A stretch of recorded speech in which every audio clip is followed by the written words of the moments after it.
everyone. Welcome to the Belmont Journal, Belmont's own program for hyperlocal news and community affairs programming. I'm your host, Roger Colton. The historic barn off of Mill Street at the former McLean farm has been vacant for many years. Now spearheaded by the McLean Land Management Committee and the Belmont Historic District Commission, a public process is beginning to determine the barn's future use. In the meantime, during this summer and fall, the exterior of the barn has been cleaned and stabilized thanks to a grant from the Community Preservation Act project approved by town meeting. Here's an update on the stabilization and on the reuse process, reported by BMC volunteer David Webster. Belmont began as a farming community, and what could be more emblematic of agriculture than a beautiful barn?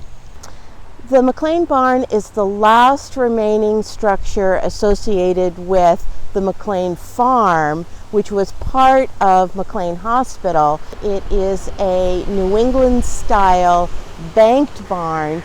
It's listed on the National Register of Historic Places as part of the McLean Hospital National Register District.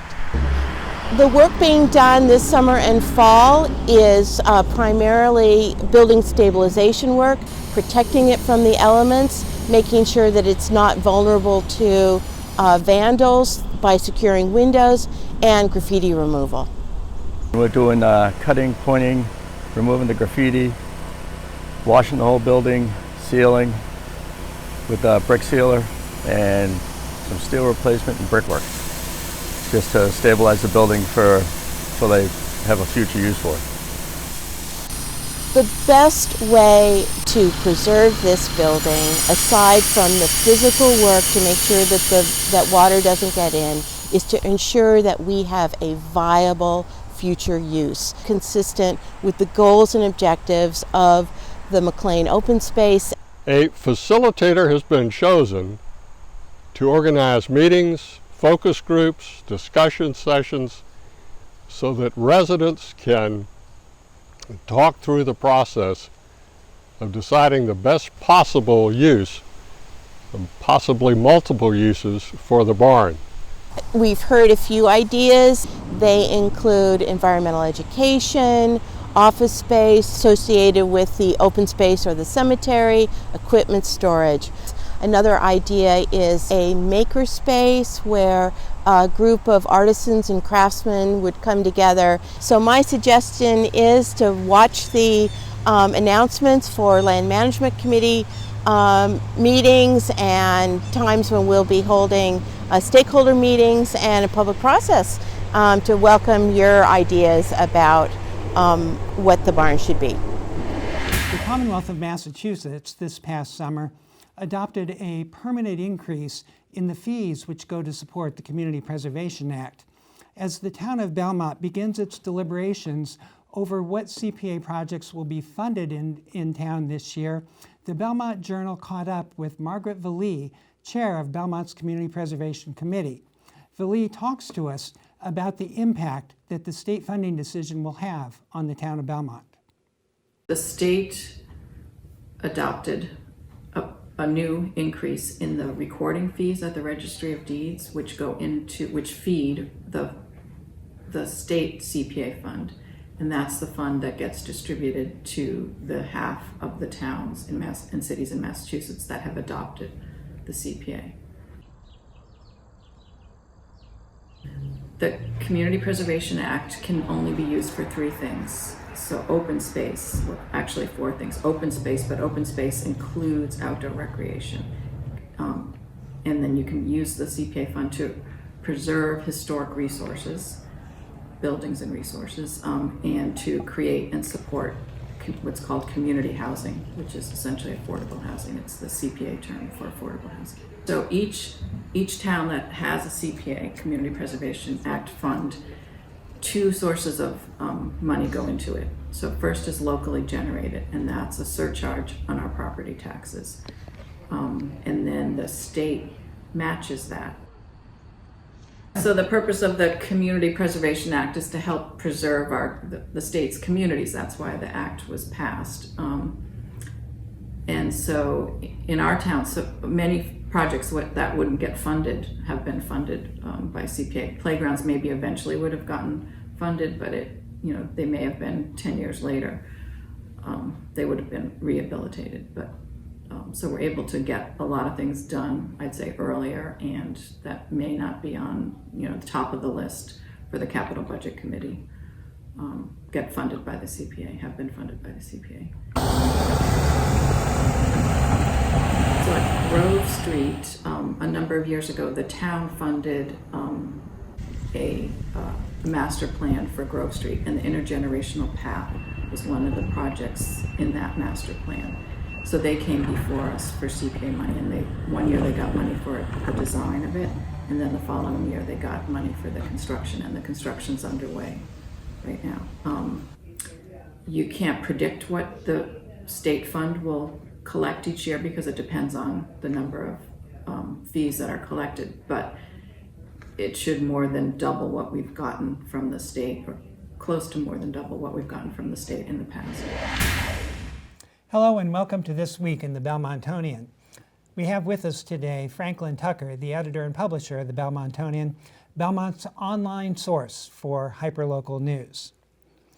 Franklin, there has been an ongoing discussion about whether the new middle and high school should have an orchestra pit, and we're moving toward a decision. The decision is coming very close, but it seems as it stands right now, there will be an orchestra pit at the theater in the new high school portion of the building.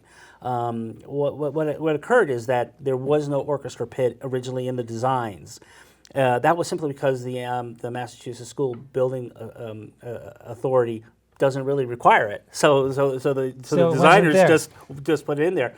Then a lot of parents of music students, parents of music student POMs, other supporters of the arts, and the arts department within the district stated we really need a pit, because if you don't have a pit, it's because there was no space in the new theater where you could have a band, and the band would be really small, so it would be likely that when you have the musicals for the high school and the middle school, they'll have to use professional people instead of students. How did people react to one comment that I remember that, well, this is only a high school production? Right. It was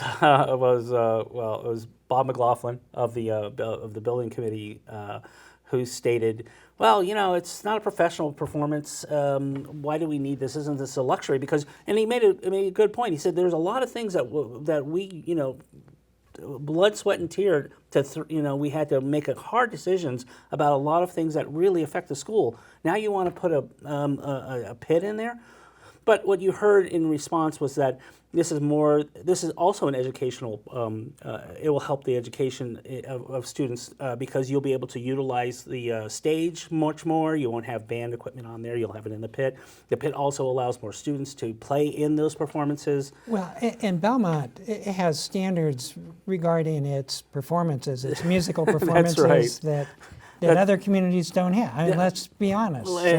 Belmont always comes. We have to give our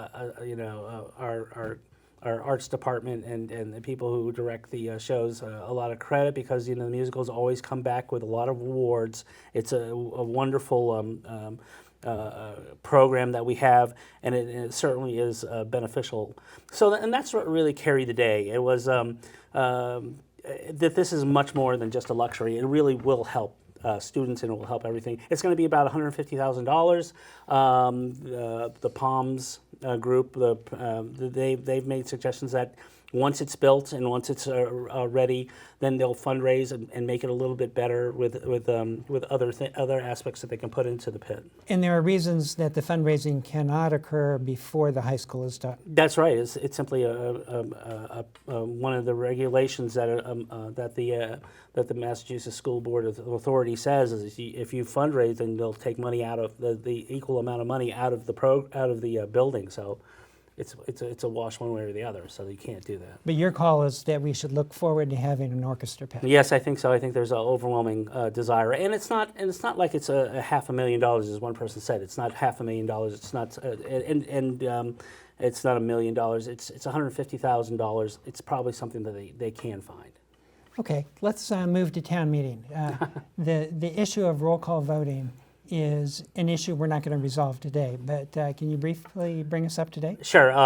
There was a public meeting about the roll call bylaw and how it's changed, the three things that are going to change on it, which is basically any 2/3 vote, it will automatically go to roll call. So what we heard is a lot of passion just among the people who came to the meeting.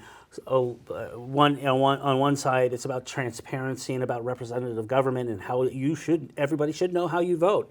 The other side was bullying, vote shaming, and just, I should be able to vote and not be scrutinized for that vote. It's going to be a wide-ranging debate at town meeting. And town meeting should expect to spend An entire night.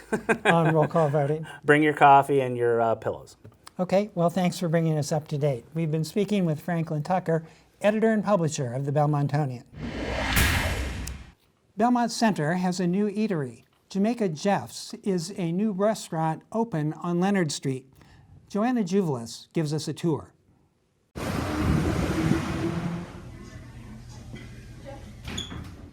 Hey, welcome to Jamaica Jeff's. Come on in. So what the feeling here is, you step off the street in Belmont on a cold or warm day and you step into an island. When you come in, the first thing you might notice is a lot of colors. And there's 20 flags on the ceiling that represent the 20 biggest islands in the Caribbean. There's pottery on every table. All this stuff is beautiful. It was made in the islands. Most of it in Barbados. All perfectly lead-free and easy to eat on, super safe. Something we've just come up with recently is to think about, fun, interesting coffee cups. You come in, you pick your own. There's about 80 in the store. This one of my favorites has a giraffe. There you go. A little bit of a cheetah. Some of them have sayings on them, like it's going well. Hopefully it will. One of the centerpieces of Jamaica Jeff's is going to be the bar. We did get approved for the last all alcohol license available in Belmont, so there's only 8, and I'm waiting for that to come back from the state. So in the meantime, the city's approved it, we're waiting on the state, but we can do BYOB. Hey, if you step this way, you'll see behind the glass 2 big 36-inch charbroil grills. So we have 72 inches of flame with 6 burners, and we're going to cook everything we can on the grills, even your pancakes in the morning. So you're going to get all your jerk chicken, your jerk pork, your French toast in the morning. Everything we're going to do, roast right on the grill. I got to introduce you to somebody super special. First of all, great friend, great person that I've known since 2008 when I was living actually in Barbados at the time, working out of the U.S. Embassy. Lisa Alexander, master chef, level 3, level 4, right? So Lisa has come to help us open. She's going to be here for many weeks. She's going to help train myself and some other people that she's going to leave behind to be experts in cooking. Come in here, get a Caribbean jerk chicken, jerk pork, jerk ribs. We're going to do specials like, curried goat sometimes. We have jerk chicken soup. We're going to do a full breakfast with a kind of a Caribbean flair. I might even have, eggs and cheese and a wrap with jerk sauce and sausage, like a Jamaican tostito in the morning. So I think the public's going to really enjoy this Caribbean flavored food. And I think a lot of people in this area know it well. But there's really nothing like this in the area. I can promise you that. Yes, excellent. Thumbs up, 2 thumbs up. Highly recommend the coconut shrimp, the burgers, the ribs were unbelievable. Hello and welcome to This Week in the Belmont Citizen Herald. I have with me today Joanna Juvelis, who is the senior multimedia journalist for the Citizen Herald, Belmont's online and print source of local news. Joanna, there is this proposal for a gazebo or a bandstand in Payson Park, and it's still up in the air. Can you tell us about it? Absolutely. Payson Park Music Festival, as everyone knows, has been a 29-year tradition in Belmont. It's a summer concert series started by Belmont resident Tommy Olson. So for several years now, she's been trying to get community preservation funding for a bandstand to put in the park to protect the instruments of musicians who perform there. So in case it's raining. Exactly. In case, for whatever reason, all of a sudden there's a shower, these instruments are protected. There's really no other reason the bandstand is needed, only for that reason. And also to keep things like the speakers on tripods and wires and whatnot away from kids running around during the Yes. concerts. And she came very close This is a last spring. safety reason. She did come very close. In fact, there was an article for a $90,000 request for CPA money for a bandstand. She had a drawing and everything. She wasn't at the town meeting because she said she had a broken collarbone. And what happened that night is one of the abutters, Linda Oates, actually a town meeting member, said, "We did not know about this. We never saw the design. Letters weren't sent to the abutters, and this should be postponed." And as it turns out, that was the truth. Letters were sent, but not to abutters, and they were from 2017, the letters that she submitted with her application. But wasn't there another application process this year? Yes, well, as it turns out, she missed the deadline for the application process this year, but she hopes to apply for the next cycle. So in the meantime, they had a meeting this past week. The Rec Commission had a public hearing with a new gazebo style design, because Linda Oates specifically said at the town meeting she didn't like the farm stand look of the other design. So she has a design and she wanted feedback, and what happened was all these abutters showed up at the meeting. They didn't like it? Yeah, they had a petition signed by 31 people against a bandstand. And do you want to know why? Tell me. They are afraid it will be a magnet for teens, hanging out, people drinking, smoking marijuana, graffiti. Was there an alternative proposal? The alternative, which people are saying they would prefer, is a temporary structure that could just be there for the concerts in the summer. And then they would like to see all that other CPA money that was going to be spent on a bandstand spent on beautifying that park. And it's a lot of money, right? $90,000? Right. So $90,000 that wouldn't be spent on the bandstand, but or would be spent on a temporary structure that would go up each year and come down at the end of the season. Right, and that wouldn't cost $90,000. Okay. Right? Well, let's close the door on that and talk about Captain Her. Belmont is losing one of its favorite police officers. His retirement was celebrated on October 11th. His last official day was October 12th. 26 years of service to the town of Belmont. Captain since 2007, I believe. 2007. Is that right? Yes. Okay. And just, overall, really great guy. No one could say anything bad about Captain Her. But he's not going somewhere else. He, in fact, He's is retiring. He's retiring. He said, you might see me detailing once in a while, but he wants to enjoy, the rest of his life. And now, is there a possible connection between the police chief search and replacing Captain Her? Well, the only connection I see, it's a civil service position, so it's a different process. You have to take a test. There's a test that the candidates have to take. It's a different process. There won't be a screening committee for the captain position, but it will need to be filled. And I'm thinking potentially maybe one of the candidates that wants to be chief that doesn't get selected, maybe they'll decide to go for the captain position. There'll also be possibly another position. We'll see what happens. If the assistant chief does get promoted to chief, then there'll be an assistant chief position. So we'll see what happens. We don't know. That's great. Well, our best wishes to Captain Her, who is retiring after 26 years of service to the town of Belmont. We've been speaking with Joanna Juvelis, who is the senior multimedia journalist for the Belmont Citizen-Herald. You can read about these and more online and in the print edition of the Citizen-Herald. October is Fire Prevention Month. The Belmont Fire Department held an open house this week to increase awareness on fire prevention. BMC's Jane Peters was there. Good evening. Tonight is the annual fire prevention open house here at the Belmont Fire Department from 6 to 8 p.m. We run an informational session. We provide pizza to the people that come and visit us. That's sponsored by Papagino's. We provide drinks and other things that are sponsored by Star Market. So it's a night to come out, visit the fire department, and maybe learn something about fire prevention or EMS, emergency medical services. October is Fire Prevention Month, but the focus, this is Fire Prevention Week, where most fire departments try to get out into the community and provide some fire prevention awareness to the citizens in the community. So if they're young, we want to make sure that they know to stay low and go. So if there's smoke, they stay low to the ground and exit. As they get older, we talk about exit plans and things like that in the homes. Everybody should have 2 ways out. And then we move on, and the adults will talk about smoke detector placement and carbon monoxide placement. We will actually be doing a demonstration a little bit later on cutting up a car out in the back ramp. The firefighters will be in their turnout gear. It gets the kids familiar with what we look like when we're coming to their houses.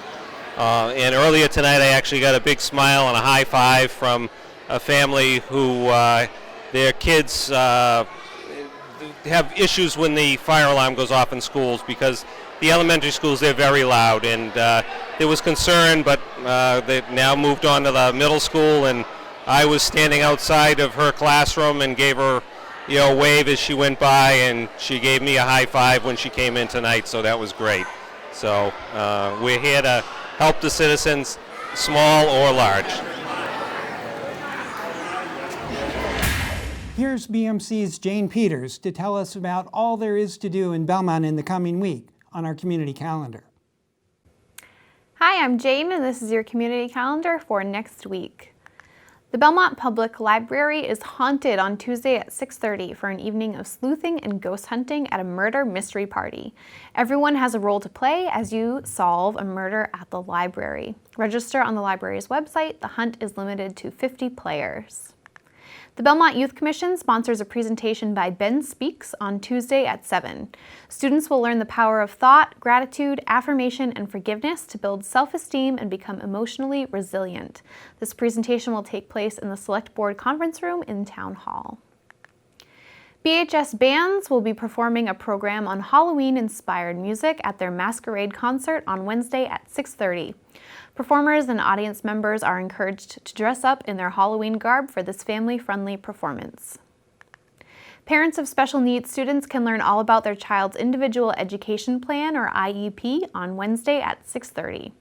The Belmont CPAC brings the Federation for Children with Special Needs to Winbrook to discuss why IEPs are important, how they are developed, what to do when you receive one, and your due process rights for resolving disputes.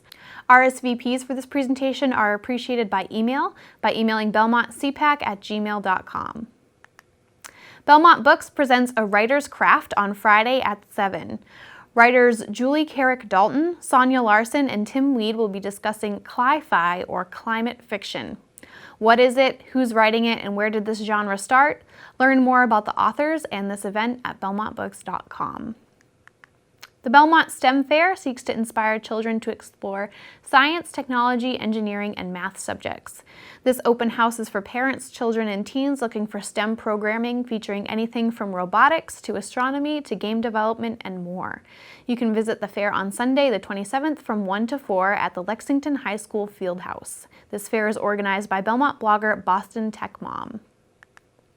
The Belmont Hill School's Landu Gallery is hosting an exhibit of oil paintings by Belmont resident Marie-Cecile Schiermeyer through November 4th.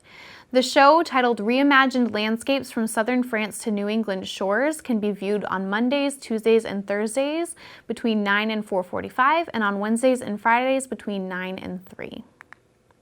And that's all for next week. If you'd like your event featured in Belmont Journal's community calendar, you can send your event info to Jane at belmontmedia.org.